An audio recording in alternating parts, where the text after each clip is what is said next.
name of this show is... James, what is the name of this show? Well, the name of this show is The Impossible Show, The Impossible Channel Show, right?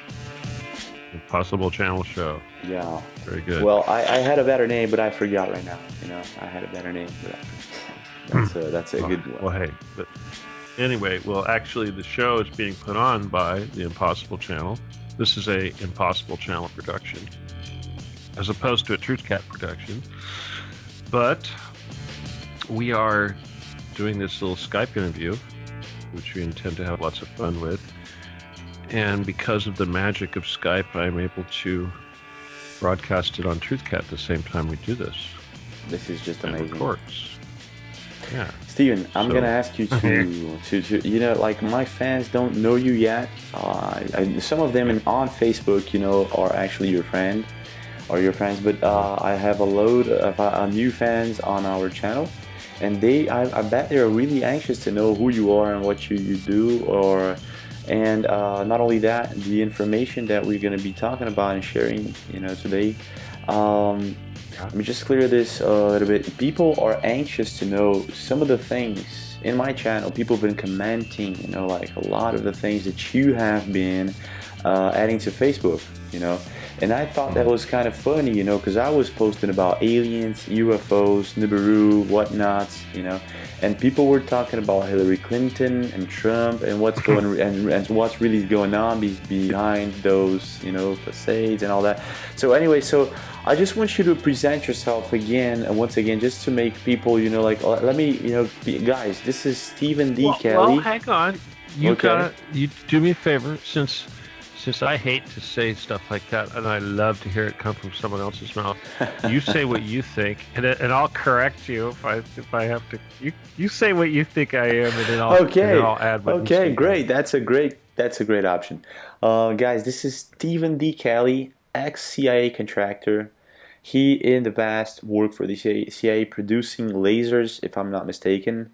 Right, and he knows a ton of shit that he's not supposed to know. Let's say, this guy is one of the guys that's out there, trying to put the truth out.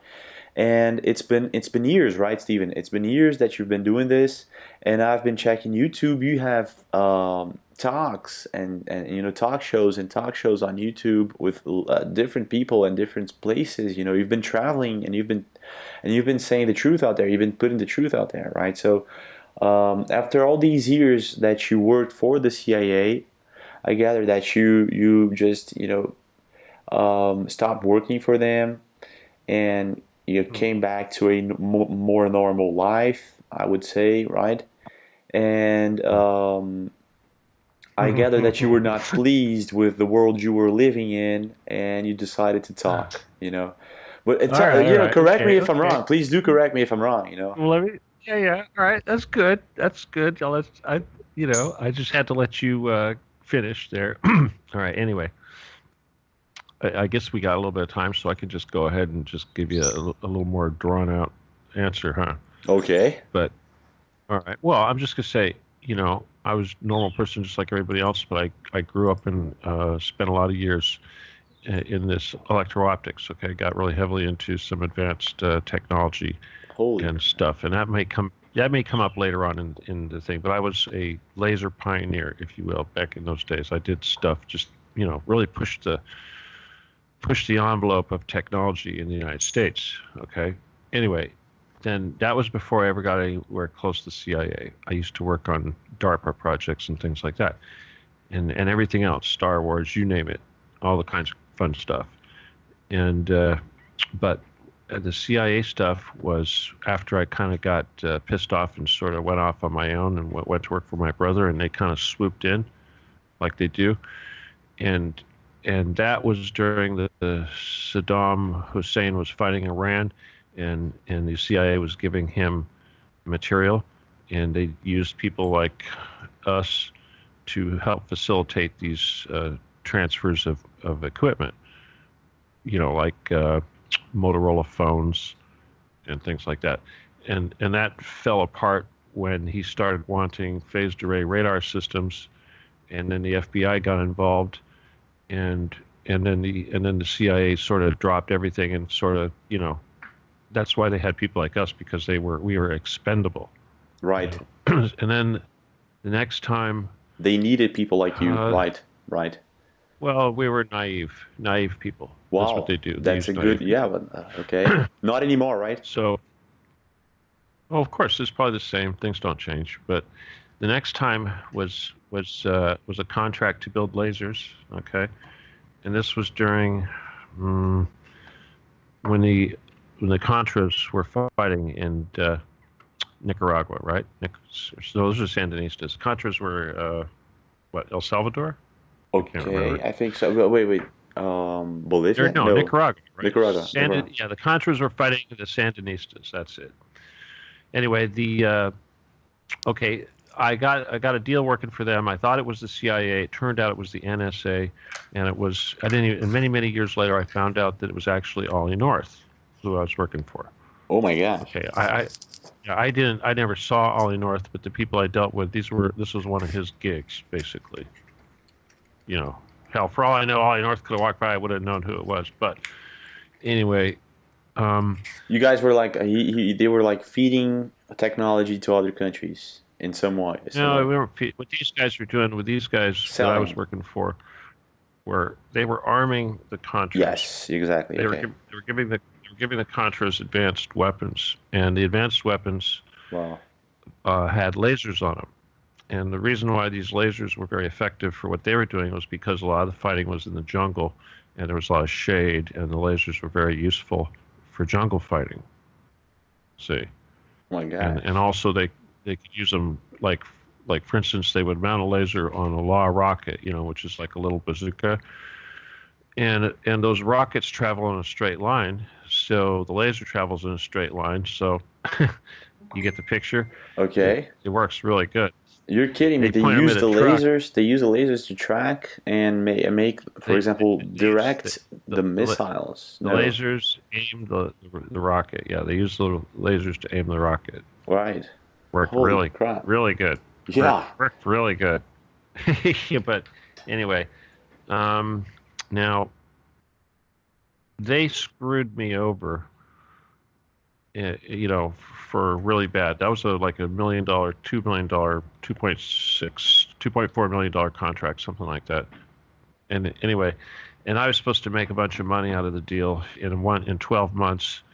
And of course, they were screwing me over, but I managed to walk away from them with about 100,000, $120,000 worth of lasers. And that's why I used to start my laser business. But I thought they were going to kill me. But the thing is where I woke up, what really snapped me out of everything was when they told me about going into a village in El Salvador, I think it was, or Honduras, one of these countries, could have been Honduras, and they kill everybody in the village, and then they come in with a helicopter, and they have a big Chinook helicopter, one of those ones with the two blades on it, Right. and they'll be carrying a bulldozer, and they'll land this thing in the middle of the village, the bulldozer, and then they'll scoop a big trench. They'll just drive. Okay. They'll scoop a big trench, right? And then they push the whole village into the trench and cover it up, and cover it up with the dirt. And then the helicopter comes, and they pick up the bulldozer, and it flies away. And then all the commando guys just sort of, disappear, and there's nothing left. There's just a big old space where their village used to be. And when Why I would they heard do this, this, Steven? I'm sorry, just like just all right, throwing it out okay, there. Why would they yes, do all right. this? You know? Well, why would they do this? Well, it's a good question, but I just want to say that when I was being told this, I was a pretty young guy, Okay. 20 something years old maybe, and I can't remember exactly, but I was sitting in the office listening to this with this guy who was the one that I had the contract with. He was the boss of this group that I thought was CIA, and he starts telling me about this, and he's how these village were like communists, or they're communist sympathizers, or they were like some of the people there were become uh, gorillas or something of this nature. So Holy this crap. was yeah. Well, okay. This is the thing. When they went in there and they killed all the men, the women, and children, they didn't stop there. They also killed the goats, the cows, pigs, the dogs, cats, chickens, That doesn't add up. whatever. And you know what? What the It's hell? when they told me, when I started thinking about the animals is when I snapped. Right. Because I thought that they killed the chickens. What did they kill the chickens for? Four, Why didn't they exactly. just why didn't they just let the chickens run into the forest? Why did they have to do that? Oh my gosh. Do, You do you know, think there was a they had to. cover-up operation there? For Well, the point is that you, uh, we sometimes were kind of numb to this stuff, right? We're okay. right a little bit. Maybe not. Maybe you're not, but I was No, okay. sure, I understand. And and it was when they started talking about killing the animals and pushing it all into the hole and covering it up.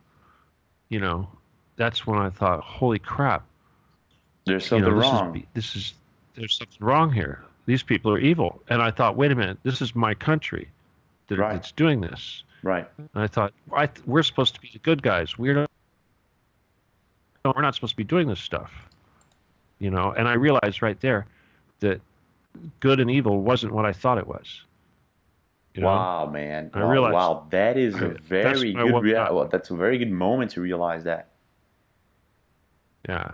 Yeah, okay, critical. So that, wow, man, that's a good story, Steven. That's a good story. And Um, wow, man, it's incredible. that was when I woke up. But let me get back to the CIA crap. Okay. But after that, okay, after I fell out with those guys, the NSA guys, that's when I got hooked up to all the